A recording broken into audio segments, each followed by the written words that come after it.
बिस्मिल्लाहिर्रहमानिर्रहीम, अस्सलाम वालेकुम। लाखों करोड़ों दुरूदो सलाम मोहम्मद मुस्तफ़ा सल्लल्लाहु अलैहि वसल्लम और आले मोहम्मद पर। मैं हूँ उमर दराज गोंदल और आप मेरा फेसबुक और यूट्यूब चैनल देख रहे हैं।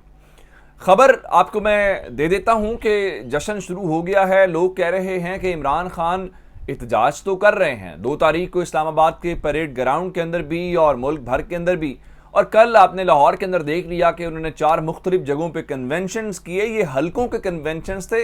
लग ऐसे रहा था जैसे बहुत बड़े जलसे हैं, और ऐसा भी नहीं है कि इमरान खान आए हूं और मरीम नवाज और नून लीग की तरह किसी छोटी सी बंद गली के अंदर खड़े होके, एक ऐसी गली जहां पे 200-400 या 500 या 1000 लोग भी जैसे लगे हजारों में हैं, क्योंकि गली की वो डायरेक्शन ही ऐसी हो। बल्कि ऐसा नहीं है, खुले ग्राउंड के अंदर भी किए और कल हॉल्स के अंदर भी खान साहब ने करके ये बता दिया कि लाहौर की सबसे बड़ी स्ट्रीट पावर उनके साथ है। लेकिन जो जश्न का समा है, लग ये रहा है कि खान साहब जो अभी तक एहतजाज की कॉल नहीं दे रहे, लॉन्ग मार्च की कॉल नहीं दे रहे, और परेड ग्राउंड की उन्होंने जो कॉल दी है ये कहीं किसी जश्न में तब्दील ना हो जाए, उसकी मैं खबर आपको दे देता हूं कि जो इस हुकूमत को लाने वाले हैं उन्होंने हाथ खड़े कर दिए हैं। वो क्या करें जब हुकूमत डिलीवर नहीं कर पा रही, जब हुकूमत के पास कोई मुआशी प्लान नहीं है, और हुकूमत भी क्या, एक मिक्स अचार है मुख्तलिफ पार्टीज़ का, और हर पार्टी के अपने मफादात हैं। वो अपने मफादात को लुक आफ्टर कर रहे हैं। लाइक पीपल्स पार्टी अपने मफादात को देख रही है, JU अपने को देख रही है, नून लीग अपने को देख रही है।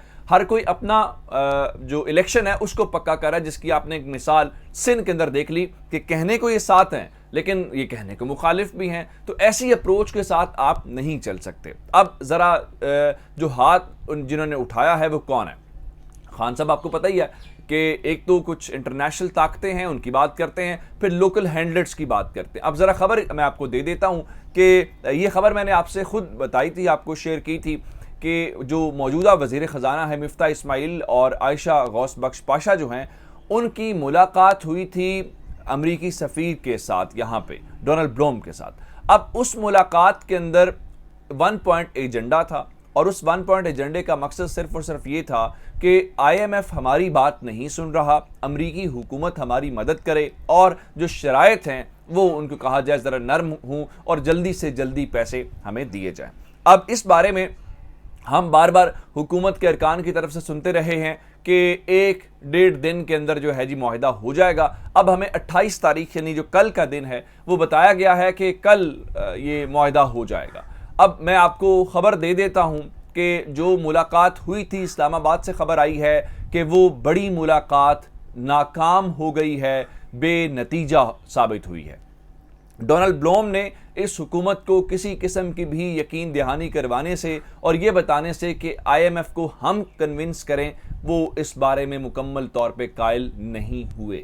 जिसका मतलब क्या, उन्होंने रिस्पॉन्स देख लिया होगा कि ये हुकूमत चलती हुई नज़र नहीं आ रही। जिसके बाद शहबाज शरीफ ने आज इस्लामाबाद के अंदर अपने इत्तेहादियों का इजलास बुलाया हुआ है। एक हंगामी इजलास है, और उस हंगामी इजलास के अंदर इन इत्तेहादियों को इशाया दिया जाएगा और बताया गया जी IMF के मुआहदे के ऊपर एतमाद में लिया जाएगा। किस लिए एतमाद में लिया जाएगा? जब उनके तमाम वुज़रा काबीना के अंदर मौजूद है और काबीना उस मुआहदे की मंजूरी देगी तो इस अलग इजलास की आपको समझ आती है। मसला इस वक्त ये है कि हुकूमत जब ये समझ रही है कि अमेरिका भी हमारी वहाँ पे मदद नहीं कर रहा, IMF भी बात नहीं सुन रहा, और पाकिस्तान को चीन की हुकूमत की जानिब से पैसे नहीं मिल रहे, बल्कि आपने कमर्शियल बैंकों से वहाँ से कर्ज लिया, और उसके अलावा आपने एक अहम इजलास के अंदर देखा कि पाकिस्तान मौजूद नहीं था, और उसके बाद सऊदी अरब से आर्मी चीफ का भी विजिट हो गया है, वज़ीर आज़म वफ़द के साथ भी वफ़द करके आ चुके हैं, लेकिन सऊदी अरब से भी पैसे नहीं आ रहे। जिसके बाद अब सूरत हाल मैं आपको बता देता हूँ ज़रा, एक ऐसी शख्सियत की सूरत में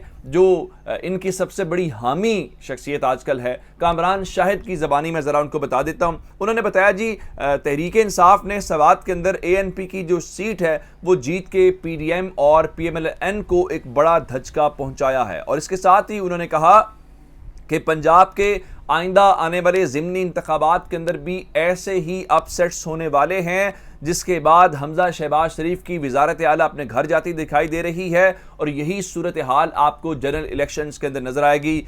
शहबाज स्पीड फेल्स मिजरेबली, उन्होंने कहा कि शहबाज स्पीड बुरी तरह नाकाम हो गई है और अब इस सारी सूरत हाल के बाद ये उन इत्तेहादियों के पास जा रहे हैं। मेरे पास खबर ये है कि सारी सिचुएशन को देखते हुए रवां हफ्ते कोई बड़ी ब्रेकिंग न्यूज़ आ सकती है, कोई बड़ी खबर आ सकती है जो खान साहब के लिए बिल्कुल जश्न का समा होगा। और खान साहब की बॉडी लैंग्वेज, उनका कॉन्फिडेंस बता रहा है कि वो खुद उनको अंदाज़ा है कि चीज़ें किस तरफ जा रही हैं और उनके लिए कोई बड़ी खबर आने वाली है। अब ज़रा इस बात के ऊपर आ जाते हैं कि इत्तेहादियों का जो मूड है वो बदलना शुरू हो गया। मैंने आपको बताया कि खैबर पख्तूनख्वा सवात के अंदर जो ANP की सीट थी, तहरीक इंसाफ ने वो जीती है और वहाँ के वज़ीर आला बड़ी सादा बात कर रहे हैं। वो कह रहे हैं देखें ये सीट जो हमारी नहीं थी हम वो भी जीत गए हैं। इसका मतलब क्या है? इसका मतलब यह है कि खान साहब का बयानिया जीत रहा है और लोग उसको वोट डाल रहे हैं। और उसके बाद सूरत हाल ज़रा इत्तेहादियों की तरफ आ जाएं तो इत्तेहादियों में आपने देखा कि बल्दियाती इलेक्शंस हुए और कराची के अंदर मतलब ओवरऑल जो 14 अजला के अंदर हुआ है, पीपल्स पार्टी उसके अंदर वाज़े बरतरी हासिल कर रही है। अब MKM जो है, खालिद मकबूल सिद्दीकी जो MKM के सरबराह हैं, उन्होंने बाकायदा तौर पर कहा है कराची में MKM का होगा, शराफत को हमारी कमजोरी ना समझा जाए। अब आइंदा आने वाले दिनों के अंदर यानी जो अगला मरहला है उसके अंदर दंगे फसाद नहीं होने देंगे, जिसका मतलब ये है कि अब वो पीपल्स पार्टी के साथ उसकी जबान में जिस तरह से कल उनके साथ हुआ है उसी तरह से लड़ाई लड़ने जा रहे हैं। ये हो गया एक इत्तेहादी MKM तो पहले भी कह रहा है, कल भी उन्होंने कहा कि हम इलेक्शंस को लेके। अब एक और इसके साथ अगली खबर सुन लीजिए।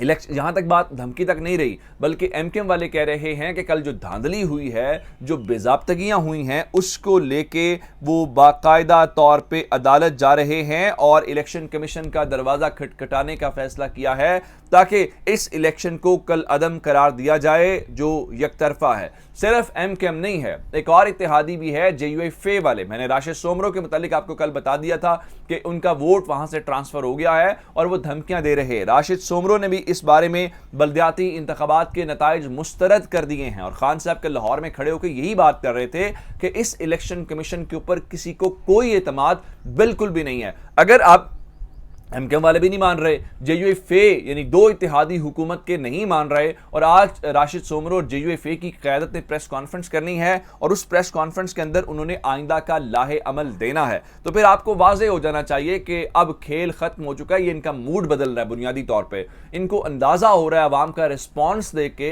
कि अब जनरल इलेक्शन किस तरफ जाएंगे। तो अब ये कोई इधर से बहाने ढूंढ रहा है, कोई इधर से बहाने ढूंढ रहा है, इसके अलावा कोई और वजह नहीं है। मैं उसकी मिसाल दे देता हूँ कि आज बिजली की कीमत के अंदर 7 रुपये 90 पैसे फी यूनिट इजाफे की मंजूरी दे दी गई है, यानी बिजली 8 रुपये यूनिट महंगी हुई है। अभी 1 जुलाई से जो पेट्रोलियम मसनूआत के ऊपर सेल्स टैक्स है, जो लेवी कीमत में इजाफा होगा वो अलग है। अब आवाम के ऊपर बोझ है, तनख्वाहदार तबके के ऊपर बोझ है। अब खान साहब तो इस वक्त क्या कर रहे हैं? खान साहब आवाम के अंदर जा रहे हैं, वो कह रहे हैं देखो जो हमारी महंगाई थी वो अपनी तरफ, 3.5 साल की महंगाई अपनी तरफ और इन 3 महीनों की महंगाई एक तरफ, जिस पे आवाम कह रहे हैं बिल्कुल ठीक बात कर रहे हैं, इसमें कौन सी शक वाली। अब जरा इस शहबाज स्पीड की और तजर्बाकार हुकूमत का अंदाजा आप इस बात से लगाएं कि टैक्स और डॉलर के रेट बढ़ने से खाम माल में जी कमी का बहाना बना के लाहौर के अंदर खासकर बुखार, सर दर्द और इस किस्म की जो बुनियादी अद्वियात जो हर इंसान इस्तेमाल करता है उसकी किल्लत पैदा हो गई है। जब खान साहब के दौर में एक बार अद्वियात का मसला बना था तो बताया गया जी माफिया ने पैसे बनाने हैं इसलिए काम हो रहा है। अब जरा इनसे पूछा जाए कि ये जो अद्वियात की किल्लत है इस बारे में इसका जिम्मेदार कौन है, कोई जवाब नहीं देगा। एक खबर और देता हूं, जो ओवरसीज पाकिस्तानियों को लेकर आज इस्लामाबाद हाई कोर्ट के अंदर एक खबर जो अहम केस था, वहां पिटीशन फाइल हुई थी आईनी तरीकाकार के ऊपर। चीफ जस्टिस अतर मिनल्ला ने ओवरसीज पाकिस्तानियों के हवाले से उस पिटीशन को मुस्तरद कर दिया है, जिसका मतलब यह है कि जो लेजिस्लेशन है वो स्टैंड करेगी और ओवरसीज पाकिस्तानी जो है वो वोट नहीं डाल सकेंगे। अपना बहुत सारा ख्याल रखिएगा। खुदा हाफिज।